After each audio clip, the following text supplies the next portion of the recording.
नमस्कार रसिक मित्र हो, नमस्कार. मल्हार कम्युनिकेशन प्रस्तुत हॉबी डूबी डू अर्थात एक तरी छंद असावा हे सूत्र घेऊन लोकप्रियतेचं शिखर गाठणाऱ्या आपल्या या संवाद कट्ट्याचं आजचा एपिसोड क्रमांक आहे मित्रांनो 213. I repeat 213. आणि या 213 एपिसोडसाठी खास आपली अतिथी आहे की जिनं 17व्या वर्षी नुकत्याच नागपूरला संपन्न झालेल्या नॅशनल डान्स कॉम्पिटिशनमध्ये प्रथम क्रमांक मिळवलेला आहे. साधी गोष्ट नाही आहे. यशाचं सोपान चढणं फारच अवघड गोष्ट आहे मित्रांनो. वयाच्या 4थ्या वर्षापासनं आजची आपली अतिथी जी आहे महक राजेंद्र फुलवाणी ही आजची अतिथी. हिनं उत्तम कथ्थक नृत्यांगना म्हणून लौकिक मिळवलेला आहे मित्रांनो. आज तिला आपण बोलतं करणार आहोत आणि जाणून घेणार आहोत तिची ही अतिशय कमी वयातली अल्पावधीतली जी जर्नी आहे ती इन्स्पायरिंग कशी ठरलेली आहे. तर महक आपका तहे दिल से स्वागत है हमारी पूरी मल्हार की टीम की ओर से. बेटा आप बताइएगा, जैसा मैंने जिक्र किया आपका, पहले तो मैं बहुत ही स्वागत करते हुए अभिनंदन भी करता हूँ क्योंकि आपने फर्स्ट रैंक लाया है और नेशनल लेवल पे. सो बका बढ़िया, वेल डन. Thank you. हाँ, तो बताइएगा, ये एक तो आपको ये कंपटीशन के बारे में बताना है. ये नेशनल डांस कंपटीशन जो था नागपुर में हुआ वो एक्चुअली बहुत बड़े लेवल पे होता है. और ये ऐसे शुरू हुआ था कि मैं ऐसे ही बैठी थी, इंस्टा स्क्रॉल कर रही थी मैं अपना ऐसे डांस के वीडियोस आते रहते, तो मेरे को एकदम से ना ये नागपुर के इवेंट के बारे में पता चला.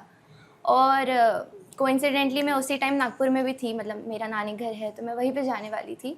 तो मैंने मम्मा पापा से कहा कि मम्मा पापा मैं इस कंपटीशन में लेती हूँ, ट्राई करती हूँ. मैंने पहले भी कई और जगह भी किया है, नांदेड़ हो गया, उड़ीसा हो गया, कटक में, वहाँ पे भी किया है. तो फिर मैंने कहा कि मैं लेती हूँ. तो मुझे मम्मा पापा ने पहले एक बार पूछा था कि हो पाएगा क्या, क्योंकि बहुत ही कम दिन बाकी थे, बहुत 10 दिन बाकी थे. और उन 10 दिनों में नेशनल लेवल के लिए प्रिपेयर करना थोड़ा सा हार्ड हो जाता है क्योंकि कंपटीशन भी उतनी है, तो ऑफ कोर्स 100% देने के लिए प्रिपेयर अच्छे से करना पड़ता है. तो मैंने मम्मा पापा को कहा था कि आप बस यकीन रखो, आगे का काम मेरा है ऐसे. तो मम्मा पापा ने बेशक यकीन रखा. फिर हमने रजिस्टर किया. फिर आया मेरे कंपटीशन का दिन. उस दिन मेरा एक रहता है डांस में कि ना मैं ड्रेस बहुत सिंपल करती हूँ कि एक अनारकली प्लेन पूरी पहन ली, थोड़ी ज्वेलरी ऐड कर ली, मेकअप कर लिया, बस. तो कहानी उसकी ऐसी थी, जब हम गए थे नेशनल कंपटीशन के लिए तो मेरी मासियाँ चली थी मेरे साथ में एक्चुअली. तो उधर के जो पार्टिसिपेंट्स थे मुझे छोड़ के, उनकी ना कॉस्ट्यूम बहुत वो थे कि चमक धमक थी, मेकअप बहुत डार्क था, ऐसे बहुत मेकअप डार्क था. तो एक रहता है ना कि दूसरों को देख के खुद के बच्चे को बोलते हैं कि अरे तुझे भी ऐसा करना चाहिए था, किसी को लगता है वैसे.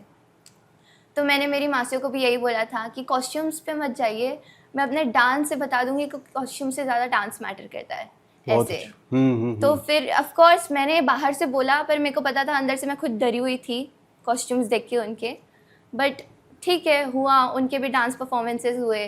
फिर जब मेरा टाइम आया बैक स्टेज पे, मैं भी खुद डरी हुई थी काफ़ी ज़्यादा, पर मेरे को पता था वो वाली लाइन जो मैंने मम्मा पापा को कही थी कि यकीन आप रखिए, आगे का काम मेरा है. तो वो जैसे ही मेरे मन में स्ट्रक हुआ तब मेरे को पता था यार करना है, अब कहाँ है तो करना है, वर्ड्स निभाने हैं. तो बस गई, जय माता दी बोल के स्टेज पे एंटर किया, डांस किया. डरी हुई थी ऑफ कोर्स, पर कहीं ना कहीं पता था यार कर लिया तूने ऐसे. तो फिर एक्चुअली ऐसा था कि एक दिन डांस कंपटीशन था एंड उसके अगले दिन प्राइज़ डिस्ट्रीब्यूशन था. तो मेरे को बहुत ही ना डाउट आ रहा था. ऑफ कोर्स जो डरे हुए रहते हैं उनको डाउट आता है. मैं पूछने लग गई घर वालों से, जाऊँ क्या प्राइज़ डिस्ट्रीब्यूशन के लिए, क्योंकि मेरे को ना एक है कि मेरे को डिसअपॉइंट करना नहीं पसंद आता, चाहे वो खुद को हो या उन लोगों को जिसको मुझसे एक्सपेक्टेशंस थी. तो मेरी बहन ने मुझे कहा कि जा, एक बार जा, जीती तो जीती, हारी तो हारी, ट्राई किया ना तो जाना बनता है. तो फिर मैं गई. फिर जैसे ही मेरे कैटेगरी का रिजल्ट आया, स्टार्ट हुआ, तब मैं बहुत सहम सी गई थी. और मेरा हर बार का है, मैं बहुत सहम जाती हूँ, पता है मेरे को मैंने कर लिया पर सहम जाती हूँ. फिर आया, 3rd रैंक हुआ, 2nd रैंक हुआ, 1st रैंक हुआ. और फर्स्ट रैंक बोलने पे जैसे ही मेरा नाम लिया, महक राजेंद्र फुलवानी, तब मेरे मन में वो आया, यार कर दिया, जो चाहिए था वो हो गया। ये हार जीत तो चलती रहती, पर एक जो वो फैक्टर था ना यार, डांस करने के लिए किया, जो मेरे पे भरोसा था मम्मा पापा को, वो मैंने निभाया भरोसा, मेरे वर्ड्स निभाए, वो मेरे लिए ज़्यादा बेटर जीत थी। तो ऐसी थी मेरी ये नेशनल लेवल की कहानी। बहुत अच्छे, बहुत अच्छे। बेटे आपने वो क्या लाइन ज़रा प्लीज़ रिपीट कीजिएगा। वो यकीन रखो, जी, क्या बोले थे आप? मैंने मम्मा पापा को कहा था, हाँ, आप हाँ। मुझ पे यकीन रखिए, आगे का काम मेरा है। और करके दिखाया। करके दिखाया। बहुत अच्छे, बढ़िया। मेरे लिए वो फर्स्ट रैंक से ज़्यादा बड़ी जीत ये थी कि मैंने करके दिखाया जो कहा था। जी। देख मित्रांनो, फक्त 17 वर्षांची मुलगी बहुत ही चुलबुली है, साथ में होनहार भी है. एवढंच नाही आहे तर तिने 4थ्या वर्षापासनं, जसं आपला आजचा विषय आहे classical dancing is my passion, ती पॅशनेट आहे आणि ती कथ्थक नृत्यांगना आहे. धा धिन धिन धा धा धिन धिन धा धा तिन तिन ता ता धिन धिन धिननक धुमकिट धा क्रधटिट धा ता धा तिटिक तनगिन तनगीन धा ता धा तिटिक तनगिन तनगीन धा ता धा तिटिक तनगिन तनगीन धा ता धा धिननक धुमकिट धा क्रधटिट धा ता धा तिटिक तनगिन तनगीन धा ता धा तिटिक तनगिन तनगीन धा ता धा तिटिक तनगिन तनगीन धा ता धा धिननक धुमकिट धा क्रधटिट धा ता धा तिटिक तनगिन तनगीन धा ता धा तिटिक तनगिन तनगीन धा ता धा तिटिक तनगिन तनगीन धा ता धा. आज जिल्हास्तरीय, राज्यस्तरीय, राष्ट्रीय स्तरावरचे मान सन्मान प्रतिष्ठेचे तिला मिळालेले आहेत. बॅकबोन ती आपल्या फॅमिलीला मानते. तिला विचारूया, बच्चे ये फैमिली सपोर्ट के बारे में जरा बताओ.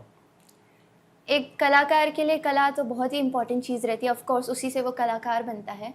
लेकिन बात कलाकार की तब लाइफ में बहुत इम्पोर्टेंट चीज़ रहती है कि उस पर कोई यकीन करने वाला होना चाहिए. कि जैसे डाउट रहता है ना, कि बहुत लोगों को पता है कि आप पे डाउट है.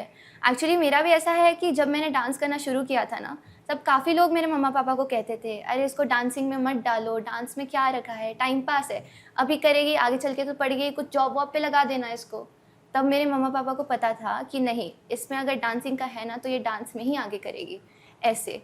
तो हमेशा मुझे अपने आप के ऊपर डाउट काफ़ी रहा है कि यार करूँगी क्या, क्योंकि आर्टिस्ट होना बहुत अच्छी बात है, लेकिन जब लोगों की एक्सपेक्टेशन जुड़ जाती ना उस आर्टिस्ट से, तो वो प्रेशर भी उतना ही रहता है.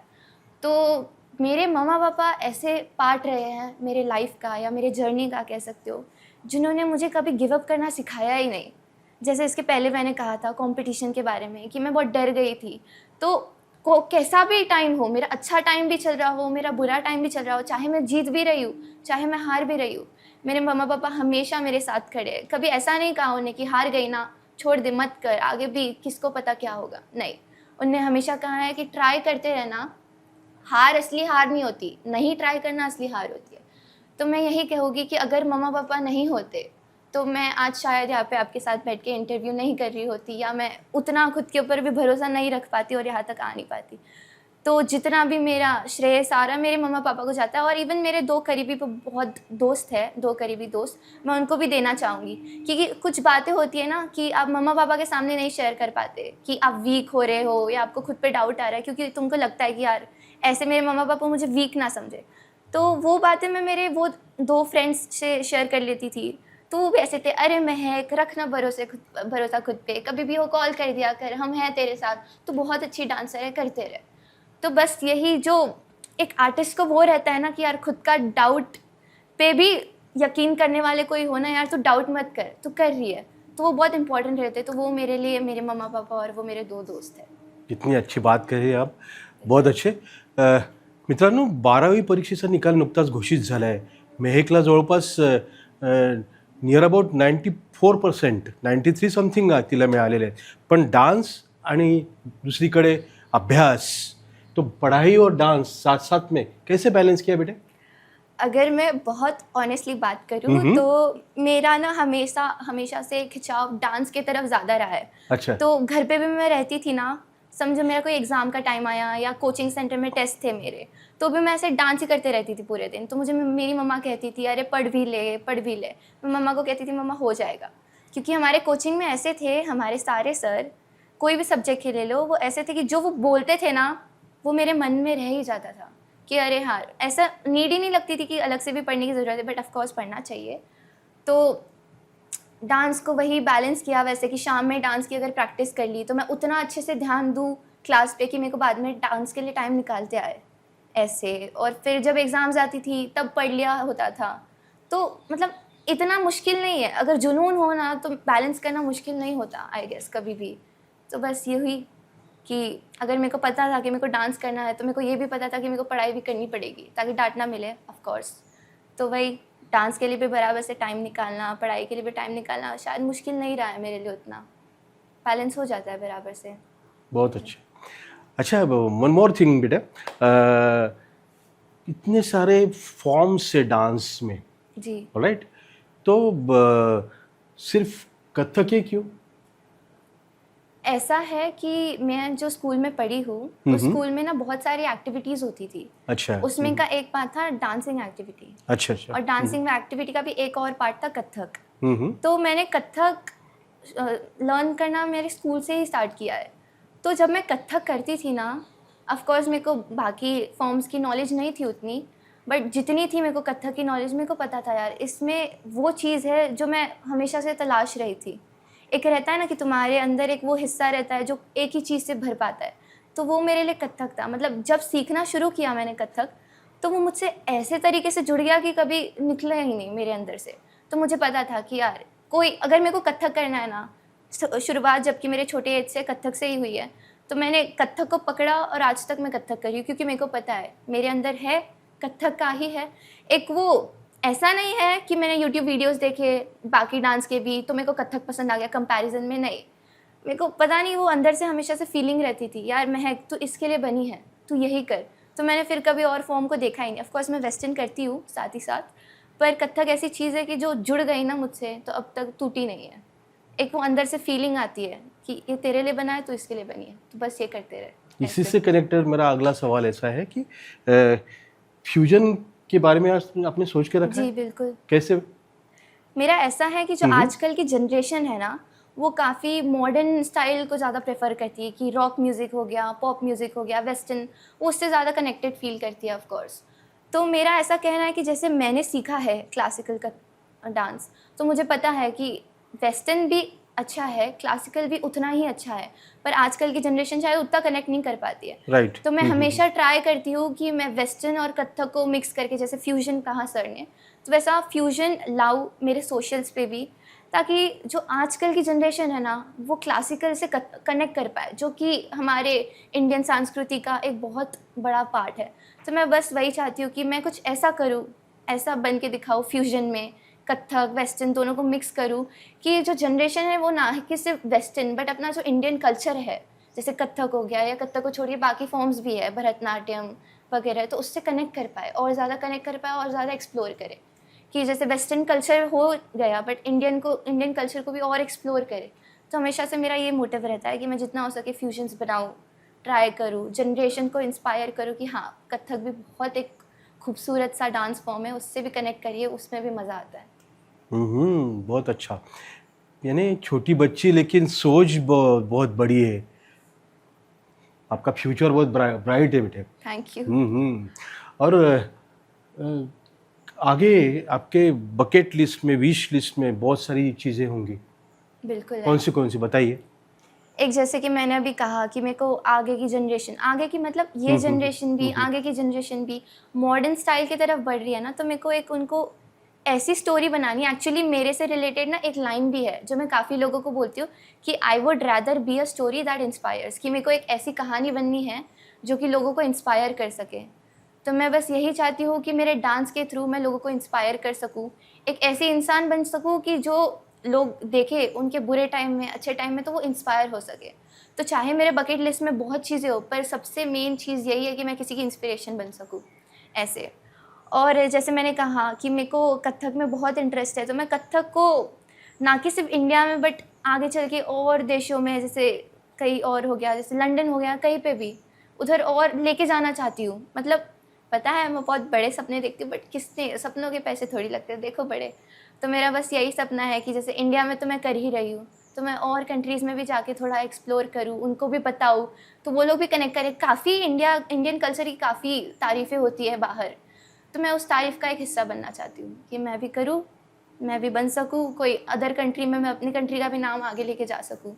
एक रहता है काफ़ी कि जो एथलीट्स रहते हैं, जैसे ओलंपिक्स में गेम खेल लिया, उनके तो रहता ही है कि वो इंडिया को प्रेजेंट कर पाते हैं, बट डांस के थ्रू मैं कैसे अपनी कंट्री को प्रेजेंट करूँ, तो वो इसके थ्रू है, कथक के थ्रू। अदर कंट्रीज़ में जाके इवेंट्स में परफॉर्म करना है। ऑफ कोर्स उसके लिए मेरे को बहुत हार्ड वर्क करना है, जिसके लिए मैं बिल्कुल तैयार हूँ, मैं करूँगी, सारे सपने अपने पूरे करूँगी। तो ये मेरे थे, एक इंस्पिरेशन बनना है किसी का, और एक कंट्रीज़ में जाके इंडियन कल्चर को आगे बढ़ाना है। और एक ये है कि जो मैंने मम्मा पापा को वादा किया है ना, जो लाइफस्टाइल का, वो भी मैं दूँगी, उनको बिल्कुल देना चाहती हूँ, और वो मेरे बकेट लिस्ट में है। हालाँकि वो डांस से रिलेटेड नहीं है डायरेक्टली, पर डांस एक उसका बहुत अहम हिस्सा है, क्योंकि मैं पूरी डांस के बारे में हूँ, डांस पूरा मेरे बारे में है। तो मैं मेरे डांसिंग के थ्रू एक काफ़ी अच्छी लाइफ़स्टाइल बनाना चाहती हूँ, और वही लाइफ़स्टाइल मैं मेरे मम्मा पापा को भी देना चाहती हूँ, क्योंकि वो डिज़र्व करते हैं ऐसे। और भी लंबी है बकेट लिस्ट, पर ये wish 3 you all men the थे। Best. Thank you, thank you. बच्चे, वन मोर थिंग, मम्मी पापा के बारे में बताया, जी, फैमिली सपोर्ट के बारे में बताया, तो गुरु का भी रोल तो बहुत बनता ही है। important है। क्या जी। क्या कहेंगे आप? मैंने मेरी कथक जर्नी स्टार्ट ही की जब मैं, जैसे मैंने कहा था, हमारे स्कूल में एक्टिविटी होती थी डांस की, मैं वहाँ तो कथक सीखती ही थी।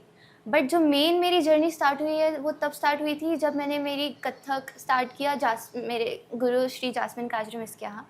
जब मैंने वहाँ पे सीखना स्टार्ट किया ना, तो उस पॉइंट से लेकर मेरी पूरी जर्नी का टर्न ही अलग चला गया। अब तक मैं सिर्फ डांस सीख रही थी, पर अब मैं डांस के साथ उसको महसूस करना, कथक के बारे में और जानना, चीज़ें जानने लग गई थी जब मैंने मिस के यहाँ स्टार्ट किया। तो हमारे जो मैम थे, जास्मिन काजरी मैम, उनका जो टेक्निक था बताने का, कथक सिखाने का टेक्निक तो जो था, वो सिर्फ मूवमेंट से रिलेटेड नहीं था या मूवमेंट तक सीमित नहीं था, वो उसके भी आगे जाके सिखाते थे। मतलब एक बहुत इम्पॉर्टेंट रहता है डांस में, डांस को महसूस कर पाना, तभी आप एक्सप्रेस कर पाते हो। तो चाहे वो सीखने के टाइम हो, वो हमको ऐसे सिखाते थे कि यार हमको महसूस होती थी वो चीज़, कि भाई सादा सा कोई भी हमारा मूवमेंट भी होना, तो वो इतना ग्रेसफुली बताएंगे कि हमको एक वो रहती थी, नहीं यार करना है तो ऐसे ही करना है।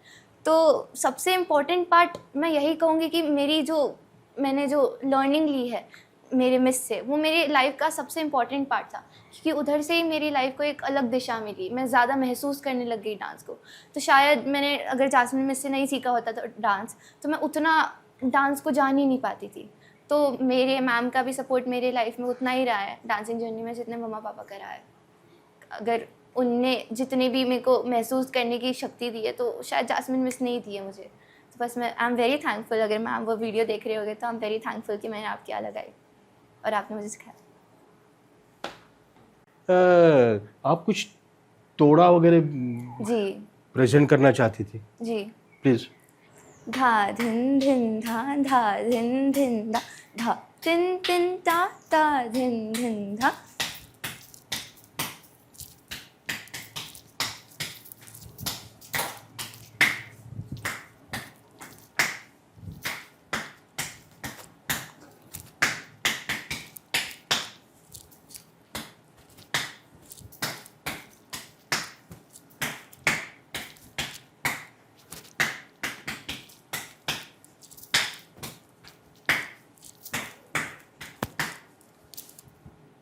वाह वाह वाह वाह वाह, बहुत अच्छे, वेरी गुड, बढ़िया परफॉर्मेंस। Thank you.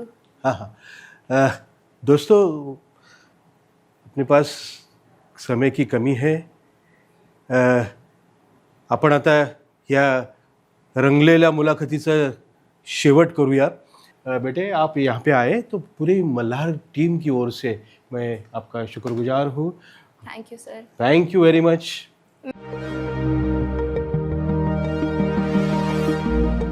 मैं जितने भी सारे हमारे व्यूवर्स हैं या जितने भी सब्सक्राइबर्स हैं जो ये चैनल से जुड़े हैं या जितने भी अभी जुड़ने वाले हैं, मैं उनसे बस एक ही बात कहना चाहूँगी, जो ये चैनल है या जो ये प्रोग्राम चलाते हैं मल्हार कम्युनिकेशंस, हॉबी डूबी डू, उनका एक लाइन है, मेरी मराठी उतनी अच्छी नहीं है बट एक लाइन है उनका कि एक छंद तरी असायलाच पाहिजे, कि वो बहुत बड़ी लाइन है कि एक ना एक हॉबी तो होनी ही चाहिए। तो इस चैनल पे ऐसे ही वीडियोस आते हैं जो कि बहुत इंस्पायर करे। तो आप इस चैनल से जुड़े रहिए, कहीं ना कहीं कोई ना कोई ऐसी चीज़ आपको सुनने के लिए मतलब बहुत ज़रूरी होगी, वो बहुत इंस्पायर करेगी आपको। तो अगर आप इस चैनल से जुड़े रहेंगे तो शायद कोई ना कोई वीडियो आपका इंस्पिरेशन बन जाए और उधर से आगे की लाइफ आपकी ऐसी बन जाए कि आपको भी इस चैनल पे आने का मौका मिले। तो बस करते रहिए, डटे रहिए और hobby to be to channel के साथ जुड़े रहिए। शायद आप नेक्स्ट इंस्पिरेशन बने। Thank you.